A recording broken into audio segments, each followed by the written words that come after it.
Salut à tous, donc bienvenue dans cette vidéo un peu spéciale. Donc aujourd'hui on va voir comment acheter une voiture aux États-Unis. Donc en fait j'ai eu l'opportunité de partir aux États-Unis pour plusieurs mois, donc dans un cadre bien spécifique avec un visa, etc. Et donc j'avais besoin d'une voiture donc, pour me déplacer tous les jours et aussi pour partir le week-end. Donc j'en avais un peu marre des voitures de location qui en fait ça coûte assez cher, c'est plutôt contraignant. Le kilométrage est souvent limité, donc ça fait quand même pas mal de points négatifs.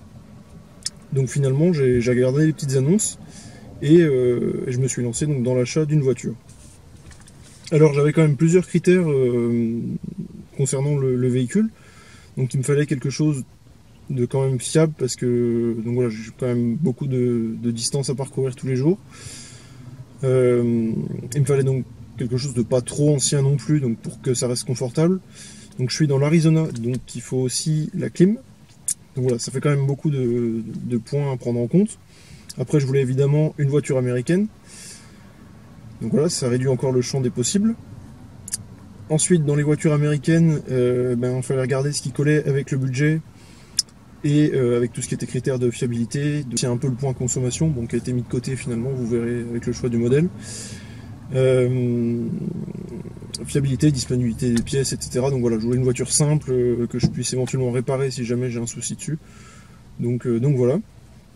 Donc après avoir pas mal regardé, je voulais quand même un pick-up, un truck. Donc on a trois opportunités, donc Ford, GM ou Dodge. Donc chez GM, j'étais pas fan de la période 90-2000 qui correspondait à ce qu'il me fallait en fait. Après, donc il y avait Dodge qui me plaisait vraiment, mais niveau budget, c'est vraiment assez cher et c'est très difficile de trouver un beau Dodge années 90-2000 en très bon état, sans trop de kilomètres. C'est vraiment compliqué, en dessous de 12 000 $, c'est introuvable. Et donc finalement, mon choix s'est tourné chez Ford, donc avec la série des F-150, F-250, F-350. Donc voilà, j'ai commencé à chercher dans les petites annonces donc avec ces critères-là, donc pour un Ford sur la période 1990-1995. Donc j'étais pas vraiment fermé sur la version, sur la mécanique ou autre. J'ai regardé un petit peu ce qui venait. Donc on avait donc plusieurs motorisations essence, donc ça va du 6 cylindres en ligne au V8 Big Block 460 pouces cubes. Donc j'ai été voir un F250 justement qui avait le 7 litres 5.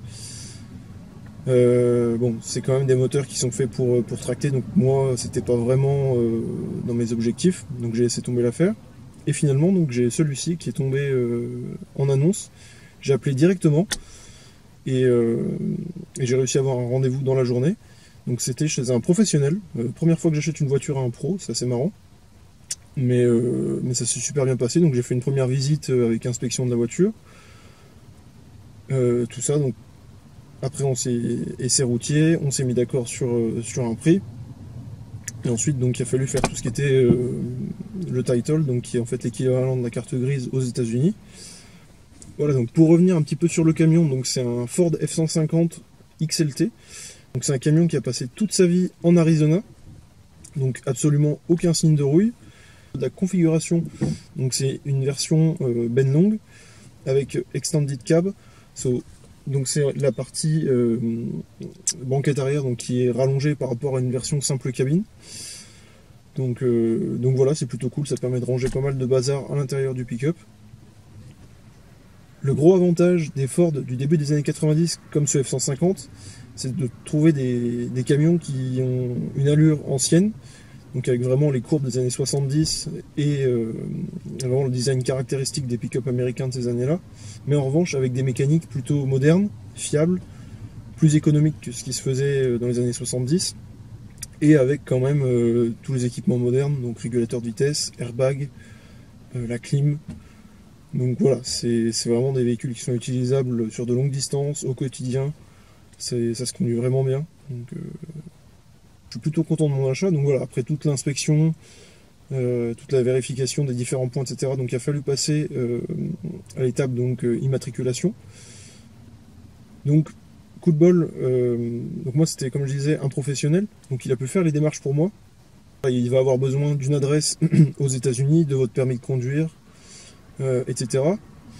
Donc avec ça, il va pouvoir mettre à jour le title à votre nom.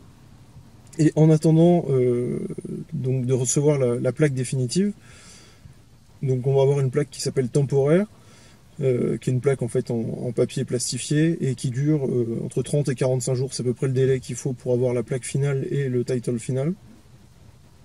Donc voilà, pour l'Arizona, il y a juste une plaque à l'arrière du camion, donc il n'y a pas de plaque à l'avant. Sinon, au niveau contrôle technique, etc., il n'y a absolument rien du tout en Arizona. Il y a juste pour la zone de Phoenix un contrôle de pollution, donc qui est à renouveler tous les 2 ans, donc sur tous les véhicules qui roulent dans la région. Je vais revenir un petit peu sur l'aspect mécanique du pick-up. Donc c'est un 2 roues motrices. Donc on a juste un pont arrière suspendu par des lames à l'ancienne. Donc voilà, c'est fiable, robuste, ça marche, donc c'est parfait.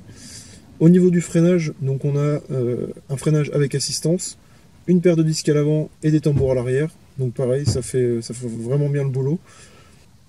Voilà, donc pour revenir sur l'utilisation, donc ça fait déjà quelques semaines que je roule avec le pick-up. Donc je suis à peu près à 1000 km par semaine, voire un peu plus. Donc voilà, maintenant j'ai quand même un petit peu de recul sur l'utilisation. Donc niveau conso, on est entre 18 et 19 litres au 100, donc c'est à peu près ce à quoi je m'attendais pour un véhicule de ce gabarit-là. Donc on a 2 réservoirs, donc on a quand même une bonne autonomie qui doit être à peu près de 500 km. Et pour switcher donc des 2 réservoirs, on a juste un simple interrupteur au tableau de bord. Donc c'est assez marrant quand on enclenche pour passer d'un réservoir vide à l'autre réservoir plein. Donc on voit la jauge qui se remplit automatiquement, donc c'est assez rigolo à voir. Et puis voilà. Donc c'est vraiment des camions qui sont super simples d'utilisation. Franchement, tout est conçu dans une simplicité incroyable. C'est vraiment l'architecture typique des pick-up des années 60-70 qui a juste traversé les années. Donc tout est faisable soi-même. Toutes les pièces sont disponibles. On peut absolument tout acheter pour ces camions-là. Un capot, des ailes, tout est refabriqué.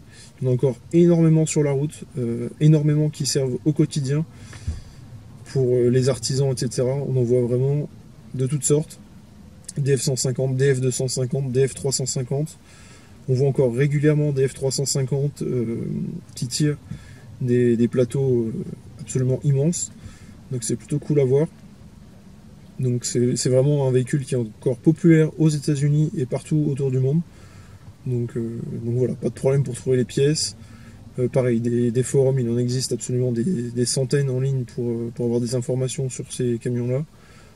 Et sinon, j'ai aussi oublié de rajouter, dans les options sympas qu'il a, donc il y a un attelage, donc bien pratique, et aussi le hardtop sur la benne, donc c'est vraiment parfait.